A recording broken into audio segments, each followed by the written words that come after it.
Hello दोस्तों, welcome back to my channel. दोस्तों, आज मैं आपको बताऊंगी कि ई श्रम कार्ड कैसे बनाते हैं ऑनलाइन और कौन कौन ई श्रम कार्ड बनवा सकता है और उसके क्या क्या बेनिफिट होते हैं। क्योंकि ई श्रम कार्ड बहुत दिनों से बन रहा है, लेकिन बहुत सारे लोगों ने अभी तक नहीं बनवाया है क्योंकि उनको नहीं आता है या फिर उनको पता नहीं है कि कौन कौन बनवा सकता है।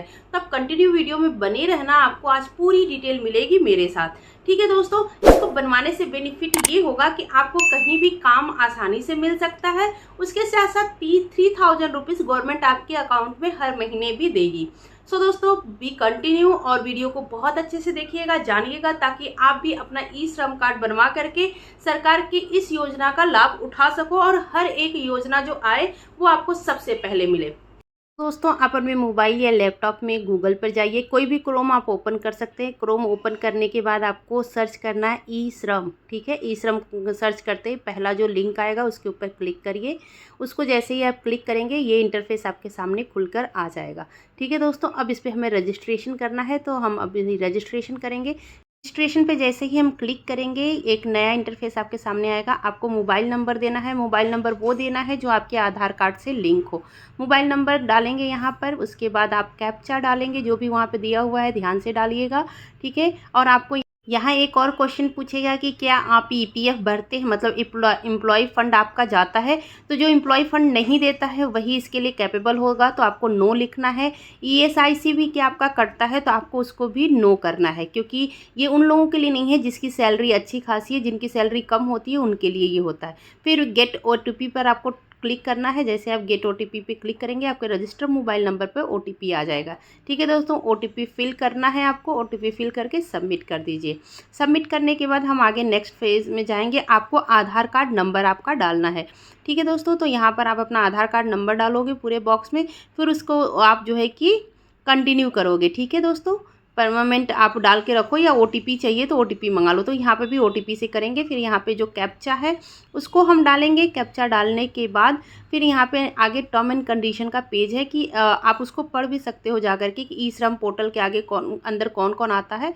फिर कैप्चा डाल करके आप कंटिन्यू कर दीजिए। कंटिन्यू करने के बाद आपके मोबाइल पे ओटीपी आया है, जो भी ओटीपी आया है आप उसको यहाँ पे फिलअप कर देंगे। फिलअप करने के बाद फिर से सबमिट कर देंगे। ठीक है दोस्तों, सबमिट करते ही आपका यहाँ पे फ़ोटो वेरिफिकेशन, मतलब आधार का वेरिफिकेशन पूरा दिख जाएगा। Aadhaar card number, date of birth और आप कौन है ये सब पूरा डिटेल दिख जाएगा। फिर आपको कंटिन्यू आगे ऑनलाइन डिटेल में जाना है, कंटिन्यू करना है। कंटिन्यू करते हुए आप जाएंगे तो यहाँ पर आपका पर्सनल डिटेल सारा पूछेगा। अब आपको वो डिटेल देना है जो आपका जो है कि आधार कार्ड पर हो, सेम वही डिटेल देना है। जैसे कि देखिए नंबर ऑलरेडी ले चुका है। अगर आप कोई इमरजेंसी नंबर देना चाहते हैं तो वो भी दे सकते हैं। आपको मैरिटल स्टेटस डालना है कि आप मैरिड हैं कि नहीं हैं। ठीक है, फिर उसके बाद आपको डालना है फादर नेम, फिर उसके बाद मदर नेम, फिर सोशल कैटेगरी आपको डालना है कि आप कौन से कैटेगरी से आते हैं। फिर उसके बाद आपको ब्लड ग्रुप डालना है, जिस भी ब्लड ग्रुप के आप हैं वो ब्लड ग्रुप डालना है। ठीक है, आप यहाँ पे जर्नल भी डाल सकते हैं। अगर आप जर्नल में हैं तो जर्नल भी यहाँ पर लिया जाता है। ठीक है, अगर आप ST SC OBC किसी के हैं तो वहाँ पर आपको आपका प्रूफ देना पड़ेगा, मतलब फाइल अटैच करना पड़ेगा कि हाँ आप लोअर कास्ट से बिलोंग करते हैं। ठीक है, आइडेंटिटी आपका मांगेगा तो आप अपना आइडेंटिटी दे सकते हो उसमें। ठीक है दोस्तों, डिफरेंट फिर उसके बाद नॉमिनीज़ का डिटेल देना है। नॉमिनीज़ में आप किसको डालना चाहते हो अपने बाद, तो अपने बच्चे का, अपनी वाइफ का, किसी का भी आप नाम दे सकते हो। उसका डेट ऑफ बर्थ, मतलब उसका पूरा डिटेल डालना है, जेंडर वगैरह सब कुछ डाल करके आगे बढ़ते जाना है। रिलेशनशिप भी डालना है कि आप दोनों के बीच में रिलेशनशिप क्या है, तो आप रिलेशनशिप फादर मदर जो भी है आप डाल सकते हो। फिर आगे बाद आपको नॉमिनीज़ का एड्रेस डालना है, अगर सेम है तो दोनों एड्रेस को सेम डालेंगे।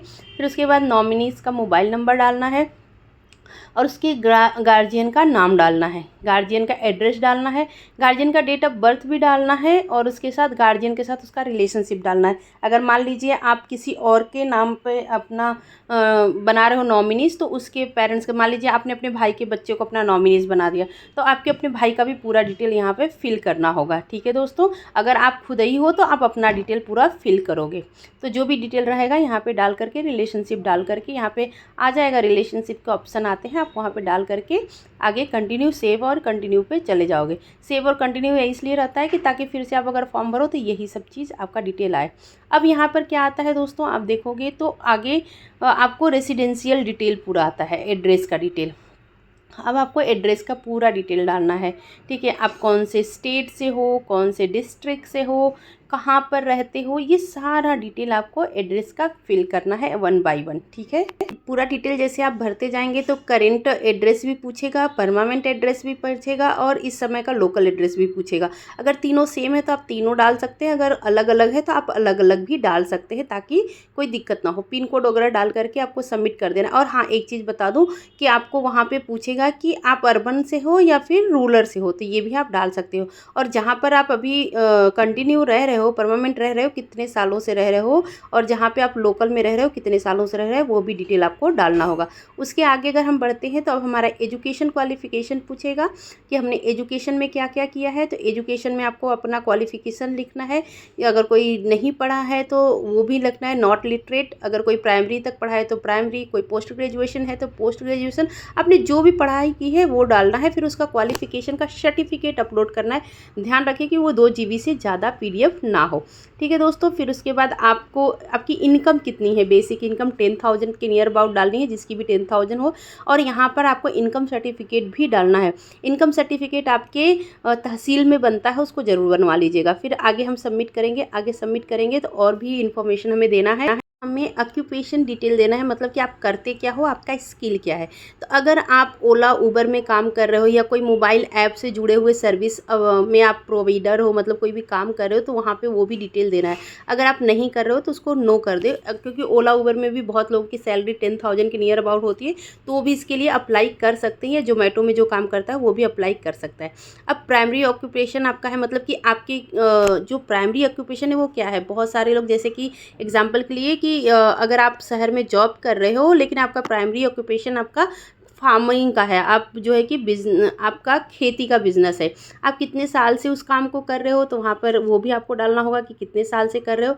सेकेंडरी कोई ऑक्यूपेशन है, अगर आपके पास है तो वो भी डाल सकते हो, नहीं है तो नहीं डालना है। फिर आपको आपके काम का डिटेल डालना है। काम के डिटेल में आपने जो भी काम स्टार्ट किया है उसका ज्वाइनिंग लेटर होगा, उसका भी PDF आपको अपलोड करना है। How did you acquire skill, आपके पास क्या ऐसी स्किल है, ये भी आपको अगर है तो आपको डाल देना है, अगर नहीं है तो आपको नहीं डालना है। अगर आपको टेक्निकल कोई स्किल आती है तो आप उसको डाल दोगे, जिससे कि आपको समझ में आए। अगर नहीं आता है तो डिड नॉट, आपको मतलब कोई नहीं है, ये आपको डाल देना है।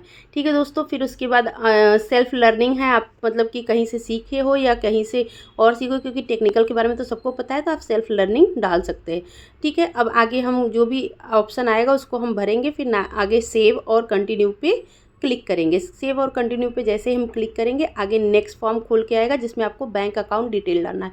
बैंक अकाउंट डिटेल इसलिए डालना है ताकि आपके अकाउंट में जो भी पैसे हैं वो आ सके ई श्रम के तहत। ठीक है, अब आप यहाँ पर बैंक अकाउंट डिटेल बहुत प्रॉपर तरीके से डालोगे। आपको पता होना चाहिए कि जिस बैंक का अकाउंट डिटेल आप डाल रहे हो वो आपके आधार कार्ड से लिंक होना चाहिए, और आपके नॉमिनीज़ का नाम वही होना चाहिए जो आपने पहले डाला हुआ है। यहाँ पर बैंक का नाम, IFSC code, bank account number, bank का नाम, ठीक है, बैंक होल्डर का नाम और बैंक का नाम, ब्रांच का नाम आपको बहुत अच्छे से डालना है। उसको डालने के बाद आप को कंटिन्यू कर देना है। जैसे ही कंटिन्यू करोगे, आपके फ़ोटो के साथ, आपके नेम के साथ आपका पूरा डिटेल आपके सामने आ जाएगा। आप उसको एक बार चेक कर सकते हो, अगर कोई दिक्कत है तो आप उसको जो है कि जो टर्म एंड कंडीशन का पेज है उसके ऊपर क्लिक ना करके उसको फिर से आप एडिट कर सकते हो। अगर पूरा प्रॉपर सही है तो ओके कर दीजिए। अब यहाँ पे देखिए, थैंक यू, आपका रजिस्ट्रेशन हो चुका है। अब आपका रजिस्टर्ड हो चुके हैं। वहाँ पर आपको SMS के थ्रू, आपके मोबाइल पे SMS के थ्रू आपका रजिस्ट्रेशन नंबर आपको मिल जाएगा। और ये ई श्रम कार्ड देखिए सामने बन के आ गया है। मैं जो पूरा क्लियर नहीं कर रही हूँ, ये ई श्रम कार्ड आपको मिल जाता है। उस पर एक नंबर दिया रहता है, उसको आप दिखा करके बहुत सारे बेनिफिट्स ले सकते हो। जैसे ही आपका ई श्रम कार्ड बन जाएगा, आप एलिजिबल हो गए हो कि आप 3,000 रुपीज़ पर मंथ कमा सको। अब उसके लिए आपको क्या करना है, यहाँ पे देखिए नीचे ऑप्शन दिया हुआ है इनरोल फॉर पेंशन, इसके ऊपर आपको क्लिक करना है। जिसके पास ई श्रम कार्ड रहेगा वही कर सकता है। फिर क्लिक हियर पे आपको क्लिक करना है। जैसे ही आप क्लिक करोगे, एक नया इंटरफेस आपके सामने आ जाएगा।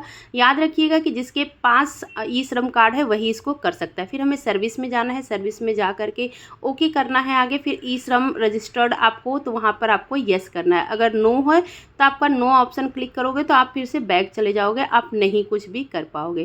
तो यहाँ पे यस करोगे, फिर आप अपना पूरा डिटेल यहाँ पर फिलअप करोगे, ठीक है। प्रधानमंत्री उद्योग के ई श्रम कार्ड के अंतर्गत जो भी आपका डिटेल है वहाँ पर आपको पर्सनल डिटेल यहाँ पे फिल करना है, ठीक है दोस्तों। जैसे कि आपका नाम, आपका डेट ऑफ बर्थ, ये सारा चीज़ आपको डाल देना है पूरा प्रॉपर तरीके से। अब आप रजिस्टर्ड हो चुके हो, जहाँ भी कभी कोई काम रहेगा वहाँ पर आपको कंपनी बुलाएगी कि जिस कंपनी को चाहे वो उस कंपनी को हायर करेंगे और आपके अकाउंट में 3000 रुपीज़ पर मंथ आना स्टार्ट हो जाएगा। अभी तक यहाँ पे 29 लाख लोगों ने रजिस्टर्ड किया है, 29 लाख लोगों के पास ई श्रम कार्ड उनका अवेलेबल है। थैंक यू दोस्तों। तो उम्मीद करती हूँ दोस्तों ये वीडियो आपके लिए यूज़फुल रहा होगा, आपने बहुत कुछ सीखा होगा और जो है कि अपने दोस्तों के साथ भी शेयर करेंगे ताकि वो भी अपना ई श्रम कार्ड बनवा सके। और दोस्तों अगर आप मेरे चैनल पे नए हो तो सब्सक्राइब करो, शेयर करो और लाइक जरूर करना। मिलेंगे नेक्स्ट वीडियो में, तब तक के लिए धन्यवाद। जय हिंद।